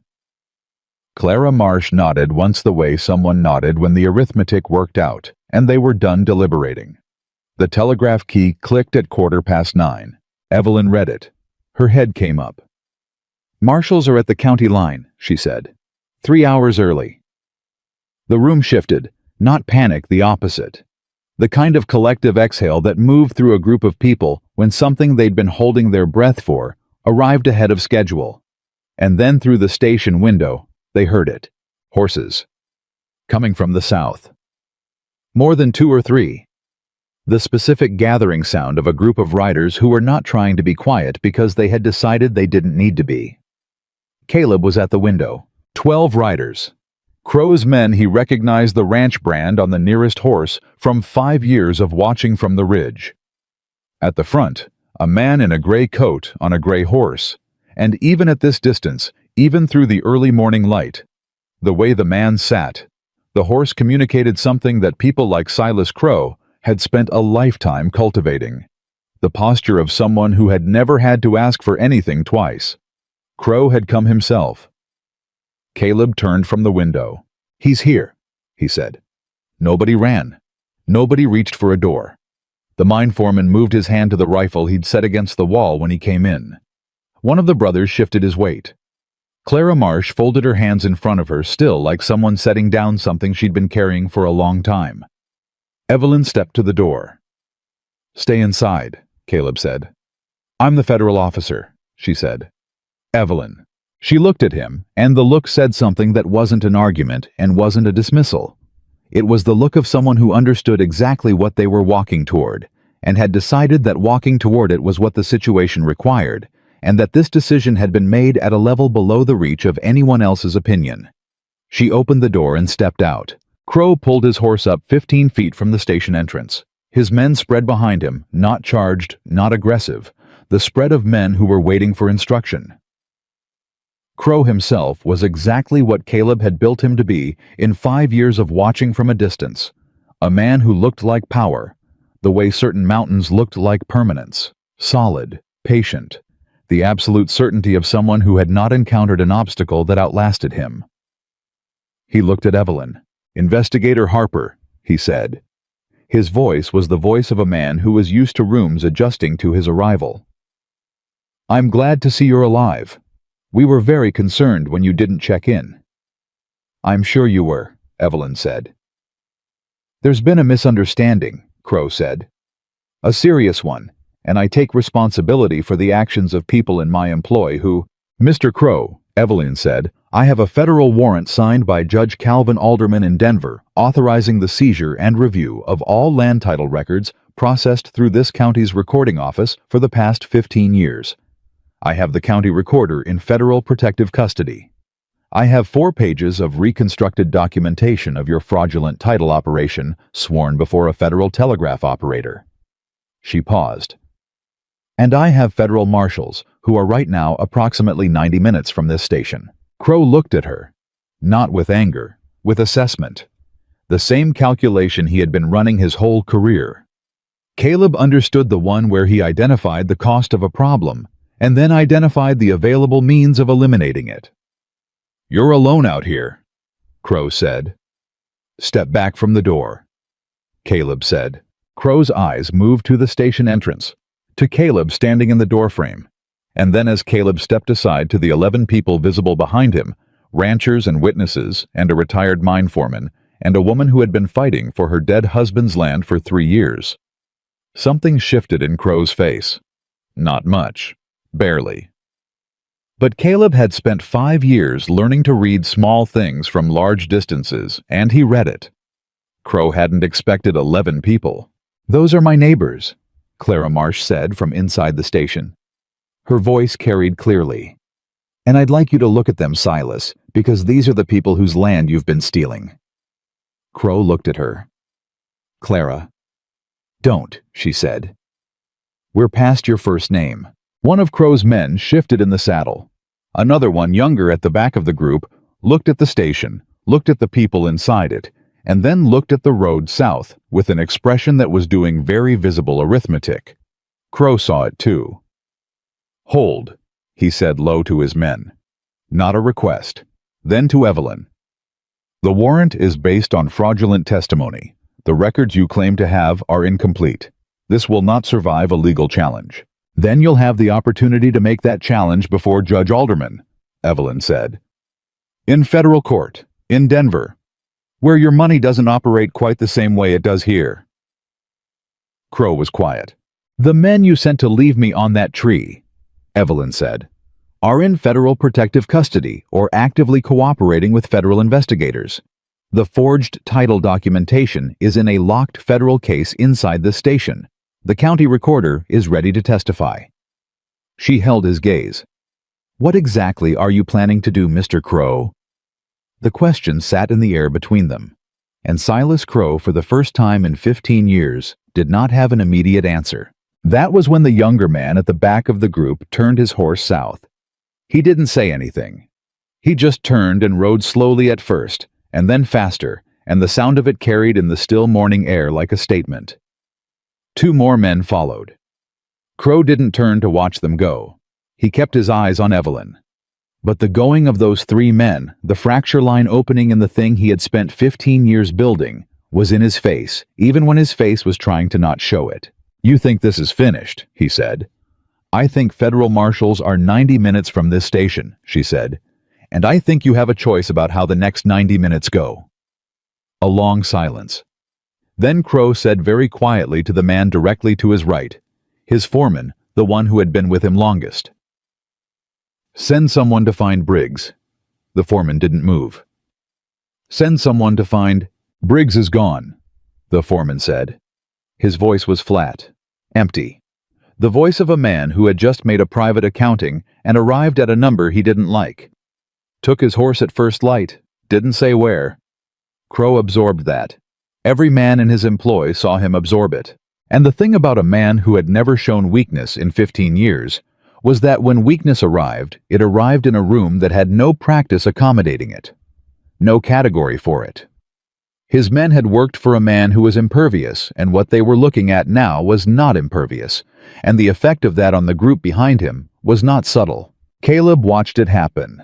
The slow cellular restructuring of a group of men who had believed in something, and were now doing the math on whether they still did.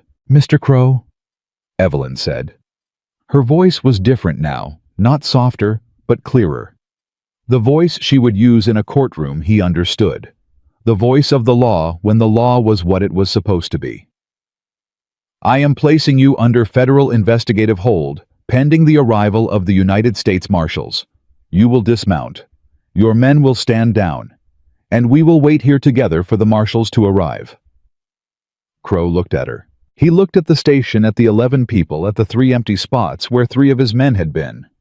He looked at Caleb, and Caleb Walker looked back at him from the doorframe of a federal telegraph station on the edge of a mountain county, with nothing in his face that was personal, and nothing that was triumphant.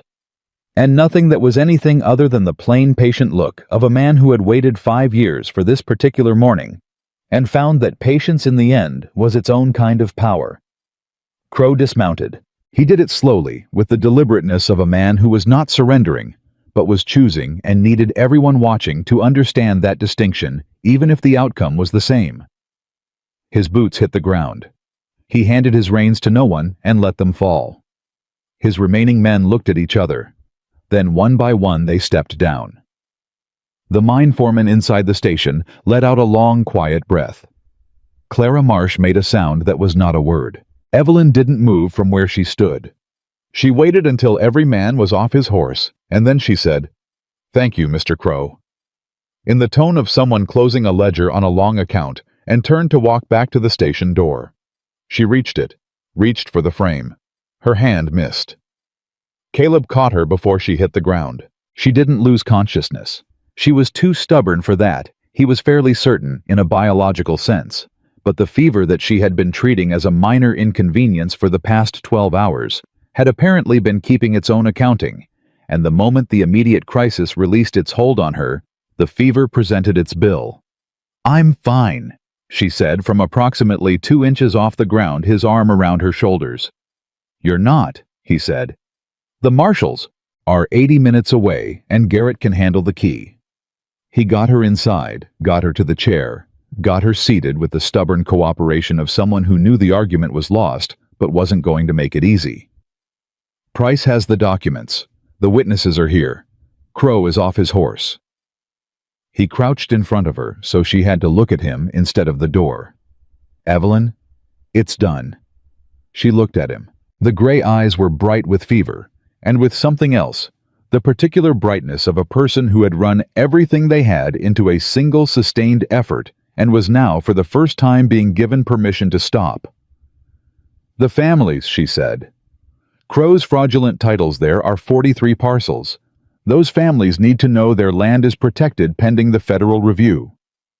"One thing at a time," he said. "That is one thing," she said. "That's the thing all of this was for, not Crow. The families." He looked at her. "I know," he said quietly. "I know that's what it was for." She held his gaze. Something in her face settled, not defeat, the opposite. The thing that settled in a face when it found something solid to rest against. 80 minutes, she said. "Less by now," he said. "Stay close," she said. "I'm not going anywhere," he said. Outside, Silas Crow stood in the dirt beside his horse with his hands at his sides, and the morning coming on around him. Patient and indifferent. The way the mountain had always been. Patient and indifferent. The same mountain that had kept a man for 5 years. Like a secret. Like a weapon. Like a piece in a game that had just finally been played out. The telegraph key clicked. Garrett read it and looked up with the expression of a man delivering something he had been hoping to deliver for a long time. "Marshals at the North Fork," he said. 60 minutes. The 60 minutes felt like 6. Evelyn sat in the chair by the telegraph key, with the fever doing what fevers did when they had been ignored long enough, making themselves impossible to ignore any further. Her hands were steady when she needed them steady. When she didn't need them for anything specific, they shook fine and fast, the way a tuning fork shook after you struck it. She had stopped pretending not to notice. That was something Caleb thought. Progress may be in the direction of letting the situation be what it was instead of what she needed it to be. Outside, Crow's remaining men had arranged themselves in the particular way of people who were no longer a unified force, but hadn't yet accepted being individuals, clustered loosely talking in low voices, the occasional glance at their employer, who stood separate from all of them, and had not spoken since dismounting. Crow himself had found a post to lean against, and was leaning against it with his arms folded and his eyes on the middle distance, performing a composure that was costing him considerably more than composure usually cost. Caleb watched him through the window. Price came up beside him. "He's calculating," Price said quietly. "He's been calculating since he got off that horse. What he can still control, what testimony can be challenged, what deals might still be available." He paused. "He's spent 15 years getting out of things. He doesn't know yet how to be inside something he can't get out of." He's going to try something, Caleb said. He's going to try something with words, Price said. That's all he has left. He'll try to negotiate, offer up smaller men to protect himself, suggest cooperative arrangements with the federal investigators. He looked at Caleb. He's going to try to make himself useful. Can he? Price thought about it honestly. Some of the men he can give up are genuinely significant. The sheriff, the territorial office contact. There are judges county level, but still. He paused. A prosecutor who knows what he's doing could use Crow's cooperation to build a much larger case. And Crow walks. Crow reduces his exposure, Price said carefully. It's not the same as walking, but it's not what those families outside deserve either. Caleb looked at the post where Crow was leaning, at the arms folded across the chest, at the eyes that were still even now moving through calculations. That's Evelyn's problem to navigate, he said. And the judge's, not mine. No, Price agreed. Yours was getting us all here. The telegraph key clicked, and Garrett was on it before the sound finished. He looked up, said, Marshals are at Heron Creek Crossroads, 20 minutes. Evelyn tried to stand. Caleb's hand on her shoulder not heavy, just present. I need to be outside when they arrive, she said. You need to be upright when they arrive, he said.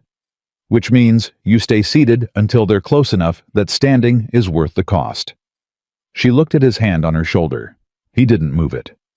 You've gotten very comfortable telling a federal investigator what to do, she said. You've gotten very comfortable letting me, he said.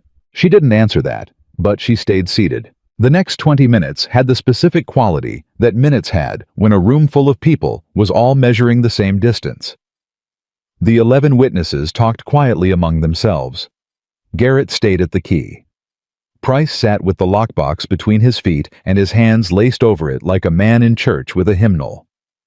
Roy, who had come back from Garrett's sister's place an hour earlier, riding fast with the look of someone who had decided that delivering a family to safety was enough for one morning and that the rest of the morning belonged to the larger thing, stood near the door with the air of a man trying to occupy as little space as possible while still being present. Clara Marsh sat next to Evelyn and didn't say anything for a long time. Then she said, My husband would have liked you. Evelyn looked at her. He didn't have much patience for people who did the easy thing, Clara said. Said it was a character flaw he'd been watching spread across the county for 30 years. She looked at the window at the morning outside it. He saw Crow coming before most people did, tried to warn the county commissioners. They told him he was paranoid. A pause. 3 years after he died, Crow filed a dispute on our east boundary, called it a surveying error. I know, Evelyn said quietly. It's in the documentation. Your parcel is one of 43. Clara turned to look at her fully. All 43 get reviewed. All 43 get reviewed, Evelyn said.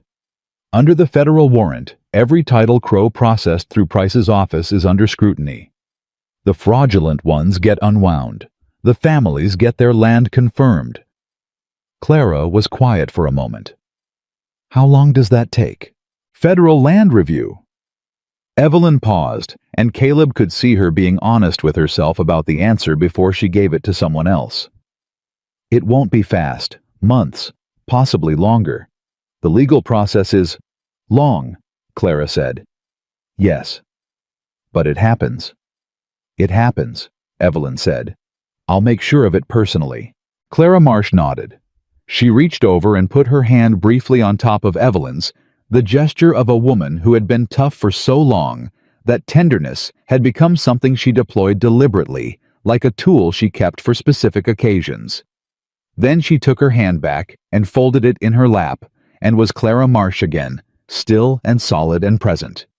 Caleb saw the whole thing and felt it somewhere he didn't have a precise name for. The sound came before the sight, the particular organized rhythm of multiple horses moving in formation, which was a different sound from a group of riders and a different sound still from a mob. Federal marshals moved like they knew exactly where they were going and had made their peace with the getting there. 7 horses, coming up the north road. Caleb looked at Evelyn, She was already standing. He didn't try to stop her. She walked to the door, and he was one step behind her, and they came out into the morning together. The lead marshal pulled his horse up and looked at the assembled scene with the practiced neutral eyes of a man whose job required him to arrive at complicated situations and assess them accurately before anything else. He saw Evelyn's badge, saw Crow standing by the post, saw 11 people outside a Federal Telegraph station and a group of riders who were clearly not unified and clearly not comfortable. He did all of this in about 4 seconds. "Investigator Harper," he said. "Marshal Dean," she said. And from the way she said the name, Caleb understood they had worked together before, not closely, but enough to have established a professional shorthand that was going to save them 15 minutes of introduction. "We got your message," Dean said. "We got the judge's warrant. And we got a secondary communication from a Deacon Price County recorder requesting federal protective custody." He looked at Price, who had come out behind them. "That you?" "Yes, sir," Price said. His voice only cracked slightly. Dean looked at Crow. "Silas Crow," he said. "Marshal," Crow said. His voice was completely controlled, completely present, the voice of a man who had decided the calculation was complete and had arrived at a strategy.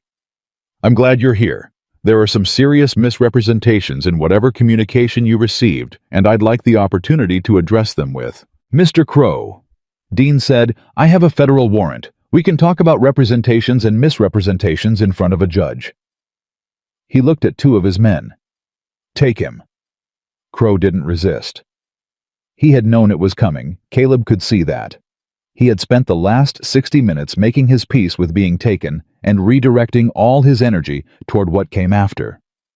He let them put the restraints on him with the air of a man who was already drafting his first statement to his attorney. But as they walked him past Caleb, past the man he had framed and contained, and planned to use and lost, Crow stopped. His escort stopped with him. He looked at Caleb directly for the first time since arriving at the station. "You know this doesn't clear you," Crow said.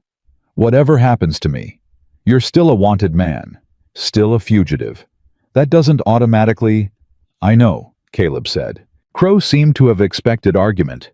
The absence of it moved through him like something he hadn't prepared for. "Then why?" he said. "Not strategy now. Something almost genuine, the confusion of a man who had built his entire world on transactions and couldn't locate the transaction in what Caleb had done. You could have stayed on that mountain. Safe, hidden. I wasn't going to move against you unless I needed to. You could have just—" "There was a boy," Caleb said. "3 years ago. River bend south of the county line." Crow looked at him. "I didn't cut him down in time," Caleb said. "I wasn't going to make that same choice twice." Something went through Crow's face.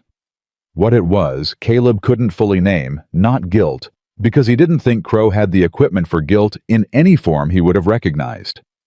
But something. The flicker of a thing encountering a value system so different from its own that it couldn't find purchase anywhere. The marshals moved Crow forward. He didn't look back. Dean had dismounted and was talking to Evelyn in the careful, abbreviated way that law enforcement professionals talked when they were exchanging operational information. Quick, precise, all the important things, and none of the surrounding ones. Caleb stayed close enough to hear, but didn't insert himself. This was her territory, her language, her professional world, reassembling itself around her after a night that had come very close to ending it entirely. "The documentation Price has in that box," Evelyn was saying, "cross-references with everything I sent in the original message. The forged titles are identifiable by registration date, and the recording stamp Price used a secondary stamp on the fraudulent ones, a habit he says that he can't entirely explain, except that some part of him wanted them to be distinguishable if it ever came to that." "Smart habit," Dean said. "Or conscience," Evelyn said. "Working slowly." Dean looked at her, really looked, taking in the head wound and the fever brightness, and the fact that she was standing here conducting a professional debrief on what was clearly a body running on its last reserves. "Harper," he said. "How bad?" "I'm functional." "That's not what I asked." She met his eyes. Head wound 20 hours ago. Fever set in around midnight. I've been running it since. You need a doctor. I need to brief you on the 43 parcels and ensure the witness interviews are conducted in the correct sequence so that Crow's defense team can't argue contamination. She held his gaze. Then I need a doctor. Dean looked at her for a moment. 20 minutes, he said. 30, she said. 25. Done, she said.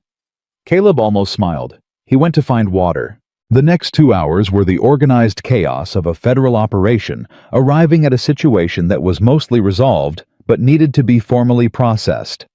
Statements taken. Documents logged the chain of custody for Price's lockbox, established through the correct procedural steps, so that nothing Crow's defense could argue would find purchase in the way the evidence had been handled. Dean ran it with the efficiency of someone who had done this before, and his 6 deputies moved through the assembled witnesses with the systematic thoroughness of people who understood that the quality of this morning's work would determine how much of it survived contact with a courtroom. Roy gave his statement to a deputy named Callum, who had a face so young it seemed improbable he'd been sworn into anything, and Roy told it straight and complete, including his own role, including Briggs, including the order that had come down from Deacon Price, and who Price had received it from. He told it with the stumbling, unpolished honesty of someone who had decided that cleaning the wound was better than letting it fester. And Callum wrote it down in full and told Roy he'd done the right thing, and Roy looked like he wasn't sure yet whether that was true, but was willing to work toward believing it. Clara Marsh gave her statement last, and she gave it the way she gave everything, directly, without adornment. The plain account of 15 years of watching something wrong happen in a county she had lived in her whole life and being unable to stop it. When she finished, she sat for a moment with her hands in her lap, and then she looked at the deputy across from her and said, "My east boundary. Will I know the outcome before winter?" The deputy looked uncertain. "The federal review process," he started. "Will she know before winter?" Evelyn said from 2 feet away, where she had been leaning against the wall and had not technically been part of this interview. The deputy looked at her, at the badge, at the expression on her face that made the question feel less like a question and more like a professional commitment being established in the presence of a witness. "I'll make sure of it personally, ma'am," he said to Clara. Clara looked at Evelyn. Evelyn looked back. "Thank you," Clara said. To the deputy, to Evelyn, to the room in general, or maybe to the particular convergence of things that had put her here on this morning. Caleb was outside when it happened. He had stepped out during Roy's statement because there was only so much contained space and contained air and contained human urgency he could absorb before needing the open above him. The plain sky, something that didn't require anything from him for a few minutes. He stood at the edge of the station's small cleared area and looked north toward the ridge. Toward the mountain he could feel more than see from here. Its presence, its particular quality of existing, on a scale that made human events feel appropriately sized. Marshal Dean came to stand beside him. They stood in silence for a moment. "Evelyn tells me you've been on that mountain 5 years, Dean said. "Thereabouts." "Framed for the Duff killings." "Yes." Dean was quiet. He was a careful man, not cold, but careful, the kind who chose his words after he'd found them, rather than while he was looking. "The warrant on you was issued out of this county," he said. "Sheriff Holt's office originally, co-signed by the Territorial Marshal's office." He paused. "Sheriff Holt is currently in federal custody. The Territorial Marshal who co-signed that warrant retired 2 years ago, and his replacement has been conducting an internal review of case files from the prior administration." Caleb turned to look at him. "The Duff case file," Dean said, "based on what I've received this morning from Investigator Harper's documentation and from the county recorder's testimony, is going to be part of that review." He held Caleb's gaze. "I can't promise you an outcome. I'm not in a position to promise outcomes. But I can tell you that the foundation that warrant was built on is the same foundation that's currently being disassembled piece by piece inside that station. And foundations matter in law." Caleb looked at him. 5 years was a long time to carry a thing. Long enough that you stopped noticing the weight of it most of the time. It just became the weight of being you, the constant that everything else adjusted around. The warrant, the mountain, the particular careful isolation of a man who had learned not to want anything he couldn't have. How long? Caleb said. Caleb. Case review given the scope of what we're looking at. Dean thought about it honestly. 6 months. Could be 8. Federal process doesn't move fast. No, Caleb said. It doesn't. But it moves, Dean said. When someone points it in the right direction, it moves. Caleb looked back toward the mountain. 6 months. 8 months. He had done 5 years. He could do 8 months. Except that 8 months of what exactly was the question that immediately followed 8 months on the mountain again, isolated, waiting in the same suspended state of existing, but not living. That had been his life since the day he ran from a scene he hadn't caused. Going back to the cabin felt now like going backward, in a way it hadn't felt before. The cabin had been survival. Going back to it now with everything that had happened in the last 18 hours would be something with a different name. I have a question, Caleb said. All right. The federal review, while it's ongoing, am I... He stopped, found the right word. Am I still a fugitive? Dean looked at him carefully. Technically, he said the warrant is still active until it's formally vacated. He paused. But a federal marshal has some discretion around pursuit priorities. And my pursuit priorities today are Silas Crow, the county sheriff, a territorial office contact, and several additional parties to be named as the investigation develops. He looked directly at Caleb.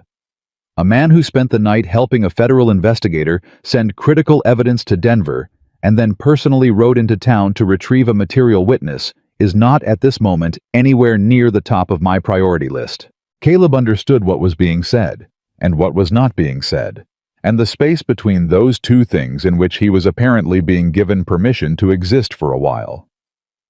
Thank you, Marshal, he said. Don't thank me, Dean said. Stay out of trouble. I've been staying out of trouble for 5 years. Dean made a sound that might have been a laugh. You have a very interesting definition of that phrase. He turned back toward the station. Harper's asking for you. He found her inside in the chair she had finally accepted as a reasonable compromise with her body, with a fresh dressing on her head wound that one of the deputies who apparently had field medical training had applied with considerably more competence than Caleb's pine pitch and cloth. The fever was still in her face, but differently flatter the edge of it coming down the way a fire went from active to settling. She looked up when he came in. Dean talked to you, she said. He did. About the review. Yes. She watched him. You're not going back up the mountain. It wasn't a question. He looked at her for a moment, this woman who had spent 12 hours being right about nearly everything, and thought about the accuracy of that in the context of what he'd been thinking about while standing outside with Dean. Not today, he said. Where will you go? He thought about it. There are 43 families, he said, who are going to find out in the next few days that their land ownership is under federal review, that the ground they've been working might be contested. He looked at her. Someone should probably explain to each of them what the review means, what the process is, what their rights are while it's ongoing. He paused. Someone who knows the county, who knows the mountain, who knows the back roads and which families are scared and which ones are angry, and what the difference matters. Evelyn looked at him for a long moment. That person would need to stay in the county, she said. Yes. And be reachable, for the review process, in case additional testimony is needed. That would make sense. And they would need somewhere to stay, she said. That wasn't a hole in a rock on a mountain. Also true. Something moved across her face. The thing that wasn't quite a smile, but was its own specific thing. The thing that arrived when Evelyn Harper found a situation honest and acknowledged it as such. Clara Marsh has a bunkhouse, she said. She told me this morning she's been running it empty since her last hand left in the spring. I expect she'd consider a reasonable arrangement for someone who was willing to help a one-woman operation get through the fall workload. She held his gaze. Hypothetically. Hypothetically, he said. She held out her hand. He looked at it. The steadiness of it despite everything the last 18 hours had asked of it. The deliberateness of the gesture. Evelyn Harper didn't do anything accidentally, and extending a hand meant exactly what it meant. He took it. Not a handshake, not exactly. The grip lasted a moment longer than professional, a moment shorter than everything that hadn't been said yet, but was starting to take up the kind of space between two people that eventually required either addressing or permanent avoidance. They were both, he suspected, more inclined toward addressing. She released his hand. "The 43 families," she said. "The 43 families," he agreed. "Start with Clara," she said. "She'll know the best order." He nodded, turned to go. "Caleb." He turned back. She was looking at him with the gray eyes that had been doing accurate work since the moment they opened on a mountainside and decided in the space of a few seconds that he was not what they'd been told he was. "You asked me once," she said, "why I believed you, when I didn't have to." "I remember. Because I've been doing this job for 8 years, she said, "and I've learned that the truth has a sound. It's not the same as confidence, and it's not the same as desperation, and it doesn't change under pressure the way a lie does." She paused. "When you told me you didn't kill those men, it had the sound." He held that. 5 years of no one asking. 5 years of the question either absent or already answered with a gun. "Thank you," he said. He meant it in the way that a man meant a thing he'd been waiting to say for so long, that saying it was both simpler and larger than he'd imagined. "Go talk to Clara," she said. Her voice had gone softer than usual, not weak, not the softness of someone losing ground, but the softness of someone who had stopped needing the armor for a minute. He went. Clara Marsh was outside with 2 of the neighbors who had come to the station that morning, standing in the particular configuration of people who were not quite done processing the last several hours, but were beginning cautiously to talk about what came next. She looked up when Caleb approached. "Investigator Harper says you have a bunkhouse," he said. Clara looked at him steadily. "I do," she said. "I'm told you might consider an arrangement, through the fall, someone to help with the workload. Can you work cattle?" "I can work cattle." "Can you ride fence?" "Yes, ma'am." "Can you do it without spending half the day up on a ridge, staring at the horizon like you're waiting for something?" He thought about that. "I might need some time to break that habit," he said honestly. Clara looked at him for a moment. Then she made a sound that was unmistakably a laugh, short, dry, the laugh of someone who had not had occasion to laugh recently and was finding it slightly unfamiliar. "Come out this afternoon," she said. "We'll talk about terms." He nodded, turned. "Mr. Walker," she said. He turned back. "My husband's name was Thomas," she said. "He was a good man, fair man. He believed that a county was only as honest as the people in it who refused to look away." She looked at him directly. "He would have shaken your hand this morning." He tipped his hat to her. "I'd have been honored, ma'am," he said. The morning had fully arrived by then, the sun doing what August sun did when it had gotten its work cut out for it, burning off whatever softness the early hours had allowed and settling into the plain hard business of a summer day in the high country. The federal marshals moved through the area with their organized, purposeful motion. Crow's remaining men had been sorted, some detained, some released with the specific understanding that cooperation was the only remaining currency that had any value. Price sat with a deputy in the shade of the station wall, working through the lockbox contents, page by page, in the methodical way of someone who had decided that thoroughness was the only path through and was committed to walking every inch of it. Roy found Caleb before he got to his horse. "What happens to me?" Roy said, direct. The question of someone who had decided to stop dancing around the edge of the thing he was most afraid of. "You cooperated," Caleb said. "You testified. You protected Garrett and his family." He looked at him. "What happens to you is between you and the federal prosecutor and whatever deal Dean's office puts together. But cooperation has a value.